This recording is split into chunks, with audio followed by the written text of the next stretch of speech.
Hello guys, तो हम लोग आगे एक नए वीडियो पे और आज हम लोग देखने वाले हैं जितने भी बच्चे जो बिहार बोर्ड से पास हुए हैं, सिर्फ पास, चाहे वो थर्ड डिवीजन से पास हुए हैं या सेकेंड डिवीजन से पास हुए हैं या थर्ड डिवीजन से पास हुए हैं, उन सभी बच्चे को सरकार के तरफ से कुछ स्कॉलरशिप दिए जाते हैं ताकि वो आगे की पढ़ाई पूरा कर पाएँ। तो उसके लिए कितने किसको रुपए मिलने वाले हैं, थर्ड वाले को कितने मिलने वाले हैं, सेकंड वाले को कितने वाले हैं और फर्स्ट वाले को कितने मिलने वाले हैं, इन सब की चर्चा इस वीडियो में होने वाली है। और मैं साथ ही साथ में बता देना चाहता हूं कि जितने भी बच्चे सिर्फ और सिर्फ पास हो गए हैं उनको 25,000 रुपये सरकार के तरफ से स्कॉलरशिप के रूप में मिलेगा। लेकिन इसके लिए बहुत सारा डॉक्यूमेंट आपके पास होना चाहिए। अगर वो डॉक्यूमेंट नहीं रहेगा तो आपका फॉर्म अप्लाई नहीं होगा। तो अभी से जितने भी अगर आपके पास जो जो डॉक्यूमेंट नहीं है सब कुछ रेडी आप लोग को कर लेना है। इस वीडियो में पूरे बने रहिए, आपको एक एक बात पता लग जाएगा कि क्या डॉक्यूमेंट लगने वाला है, आपको क्या क्या तैयारी करके रख लेना है। इन सब की चर्चा इस वीडियो में होगी। तो चलिए मैं आप लोग को बताना शुरू करता हूं और किन बच्चे को कितने रुपये मिलेगा इन सब की जानकारी होगी। तो यहाँ पे दिखाई दे रहा है कि बिहार बोर्ड 12th पास स्कॉलरशिप 2025 मुख्यमंत्री कन्या उत्थान योजना 2025 आवेदन करने के लिए डिटेल आपके पास आवश्यक होना चाहिए। क्या क्या होना चाहिए इन सब की चर्चा होगी। इसके पहले मैं आप लोग को और भी कुछ आप लोग को दिखा देता हूं जो कि बहुत ज़्यादा ज़रूरी है और ये यहाँ से आप पूरे डिटेल को जान पाएंगे और अच्छे से आप एग्ज़ाम में बेहतर से बेहतर कर पाएंगे। तो देखिए, सबसे बड़ी अपडेट तो मैं ये बता दूं कि यहाँ पे आप लोग को दिखाई दे रहा है कि स्कॉलरशिप के लिए देखिए क्या है, यहाँ पे फर्स्ट डिवीजन है या सेकेंड डिवीजन है या थर्ड डिवीजन है, सबको स्कॉलरशिप मिलेगा। और ये ऑनलाइन होने का भी देखिए एक्टिव ऐसा कोई वहाँ से अभी कोई अपडेट नहीं है, लेकिन ये आप लोग को बताया जा सकता है कि 15 अप्रैल से ये अप्लाई होगा और कब तक होगा तो 15 जून तक होने वाला है। ये अभी कंफर्म डेट नहीं है, डेट इधर उधर हो सकता है, समझ रहे ना। ये आप लोग को बस याद रखना है कि 15 अप्रैल से ही क्या होने वाला है, अप्लाई होने वाला है। और इसके साथ साथ मैं आप लोग को बता देना चाहता हूं कि देखिए जितने भी बच्चे 2025 में पास हुए हैं उन सभी बच्चे को सरकार के तरफ से 25,000 रुपये मिलेंगे।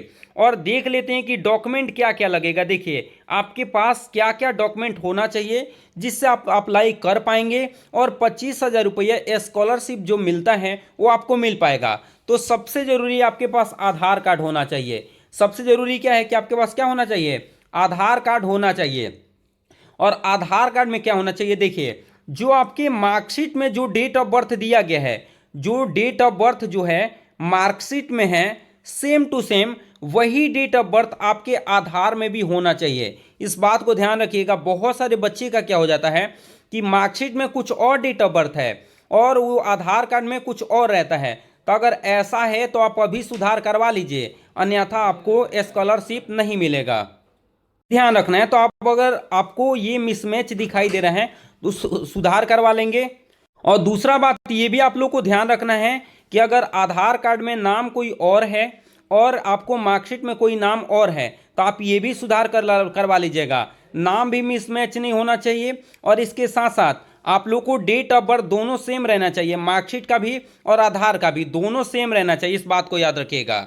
और यहाँ पे 12 का मार्कशीट चाहिए। अब आप लोग कहेंगे कि मार्कशीट तो स्कूल में आया नहीं है, तो नहीं, जो आपने डाउनलोड किया है ना, जो आपका रिजल्ट घोषित हुआ तो उस समय जो मार्कशीट मिला है उसी से काम हो जाएगा। और देखिए आवेदन का पासबुक होना चाहिए। आवेदन जिसके नाम से स्कॉलरशिप भर रहे हैं उसका ही पासबुक होना चाहिए। और वह जो बैंक है वो डीबीटी होना चाहिए। डीबीटी का मतलब क्या होता है, डायरेक्ट बेनिफिट ट्रांसफ़र। आप जाके बैंक में बोलेंगे आधार ले जाके कि हमको क्या करना है, सरकारी योजना के लिए सीडेड कराना है आधार को, तो बैंक वाले आपको डीबीटी करके दे देते हैं। डीबीटी रहेगा तभी आपके अकाउंट पे पैसा आ पाएगा, अन्यथा नहीं आ पाएगा। तो आप लोग अगर अभी तक डीबीटी नहीं कराए हैं तो जाके अपने अकाउंट में अकाउंट नंबर को क्या करा लीजिएगा, आप लोग डीबीटी करा लीजिएगा। और देखिए यहाँ पे लगता है आय प्रमाण पत्र। तो आय प्रमाण पत्र किसके लिए लगता है, जनरल वालों के लिए। अगर कोई बच्चा जनरल से है तो उसके लिए जब भी स्कॉलरशिप के लिए अप्लाई होगा तो उसको आय की ज़रूरत पड़ेगी। बाकी ईबीसी हो गया, बीसी हो गया, एसटी एससी हो गया, इसके लिए आय की ज़रूरत नहीं पड़ती है। इस बात को ध्यान रखेंगे। जाति भी ज़रूरत नहीं पड़ती है, ध्यान रखेंगे। निवास भी ज़रूरी नहीं है। और ये दिव्यांग भी नहीं है, कलर फोटो भी नहीं लगेगा। हाँ, मोबाइल नंबर लगेगा। मोबाइल नंबर आपके पास होना चाहिए और वैसा मोबाइल नंबर होना चाहिए जिस पे क्या एसएमएस आता हो, और ईमेल आईडी भी आपके पास होना ही होना चाहिए। इस बात को आपको ध्यान रखना है। ये आपको स्कॉलरशिप के लिए डॉक्यूमेंट लगेंगे और ये डॉक्यूमेंट रेडी कर लेना है। इसके साथ साथ रजिस्ट्रेशन नंबर क्या होता है, एडमिट कार्ड पर भी होगा और मार्कशीट पे भी रजिस्ट्रेशन नंबर रहता है। उससे जब भी आप फॉर्म अप्लाई करवाने जाएंगे तो वहाँ पे आप लोग को लेके जाना पड़ेगा मार्कशीट या एडमिट कार्ड।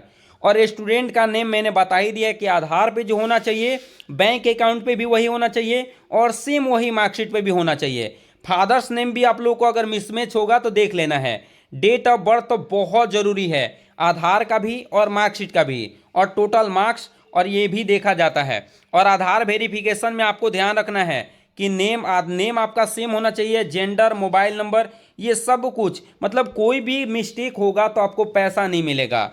आइए अब बता देते हैं आप लोग को कितना मिलने वाला है। देखिए, आप लोग को ध्यान रखना है कि अगर 12th जो है 2025 में पास हुए हैं तो जो भी अगर बॉयस हैं उनको 1 रुपया भी मिलने वाला नहीं है। तो बॉयस को कैसे मिलेगा तो इसकी जानकारी मैं अभी दूंगा। लेकिन जितने भी गर्ल्स हैं, जितने भी लड़कियां हैं, उन सभी लड़कियों को, चाहे वो फर्स्ट डिवीजन से पास हुई हो या सेकेंड डिवीजन से पास हुई हो या थर्ड डिवीजन से पास हुई हो, उन सभी बच्चियों को सरकार के तरफ से 25-25 हजार रुपए स्कॉलरशिप के रूप में दिए जाएंगे। इस बात को याद रखिएगा। और यहाँ पे लड़कों को 1 रुपया भी नहीं मिलता है, लेकिन लड़की किसी भी डिवीजन से है और वो किसी भी कास्ट से हैं तो उसको 25,000 रुपये स्कॉलरशिप के माध्यम से मिलेगा। लेकिन एक और अच्छी बात मैं बता देता हूँ, अगर कोई लड़की एससी या एसटी से बिलोंग करती है तो उसको 40,000 रुपये मिलेंगे फर्स्ट डिवीजन पे। अगर कोई लड़की एससी और एसटी से बिलोंग करती है तो फर्स्ट डिवीजन होने पर उसको 40,000 मिलेंगे, और सेकेंड डिवीजन से बिलोंग करती होगी तो उसको 35,000 रुपये मिलेंगे। तो उसके लिए 2 फॉर्म अप्लाई करना पड़ेगा, एक मेधावृत्ति की अप्लाई करना पड़ेगा और एक और। मैं दोनों को जैसे आप लोग को जैसे अप्लाई शुरू होगा मैं आप लोग को डिटेल भी बता दूंगा और भर के बता दूंगा कि कैसे कैसे भरना है, ताकि कोई भी गलती ना हो और आपको आसानी से स्कॉलरशिप मिल पाए। तो इन सभी की जानकारी के लिए अगर और भी बेहतर जानकारी आपको चाहिए तो अभी मेरे चैनल को सब्सक्राइब कर लीजिए, और जितने भी वीडियो अपलोड किए जा रहे हैं उसको प्रतिदिन देखते हुए चलेंगे तो आप बिल्कुल बहुत ही बेहतरीन करेंगे। तो चलिए इसी के साथ मिलेंगे अगले वीडियो में, तब तक के लिए जय हिंद।